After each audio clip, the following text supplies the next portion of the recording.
the protector of Xyla and her children. Connor had traveled far from Earth, signing up for a galactic exploration mission that took him to the uncharted reaches of the galaxy. He never expected that his time on a distant planet, Serenius, would connect him with a family so different from his own, and that he'd soon be the heart of a story that would reshape his understanding of family. Chapter 1. The Encounter. Connor was on a routine survey of Serenius, a lush but largely unexplored planet.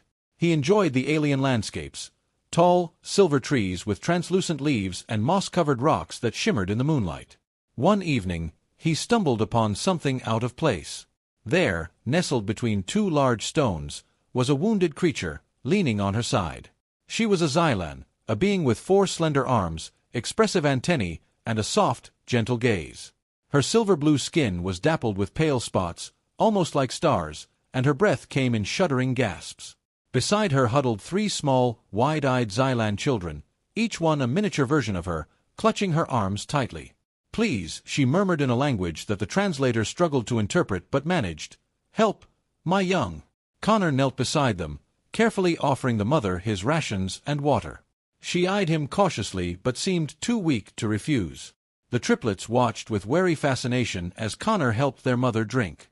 As the night deepened, he constructed a makeshift shelter, determined to stay until help could arrive. Chapter 2. Guardianship. The mother, Xyla, was a scientist separated from her expedition after a sudden landslide. Her injuries were severe, and though Connor treated her wounds with his medkit, she needed more than he could provide. Over the days, he realized her recovery might take longer than anticipated, and he took responsibility for her and her children. The children, Lyre, Nairi, and Sola, were wary at first. They'd never seen a human, and Connor's size and strange face frightened them. But as he spent days bringing them food, entertaining them with Earth stories, and even offering piggyback rides, they began to trust him. Slowly, they reached for his hand when they were scared, and he became their constant protector. Chapter 3. A Bond Beyond Words. One night, Connor woke to soft chirps and trills from the children. Xyla had taught him enough Xylan to understand, and tonight, the triplets had questions for him. "Connor, do you have young?" asked Lyre, the eldest. Connor chuckled, shaking his head.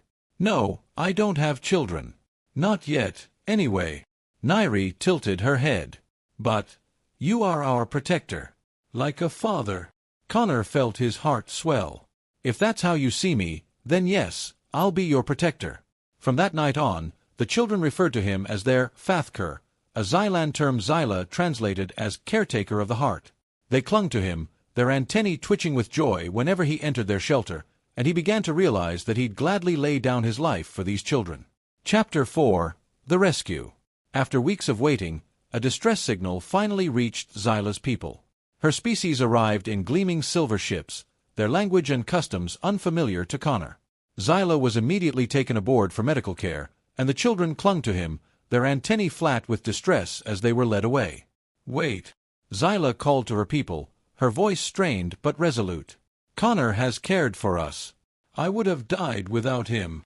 The Xylan leaders watched Connor, their antennae twitching as they processed her words.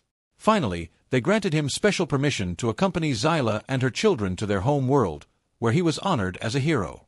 His dedication to her family had earned him a title, an honorary Xylacor, or human guardian. Epilogue: a father, by any name.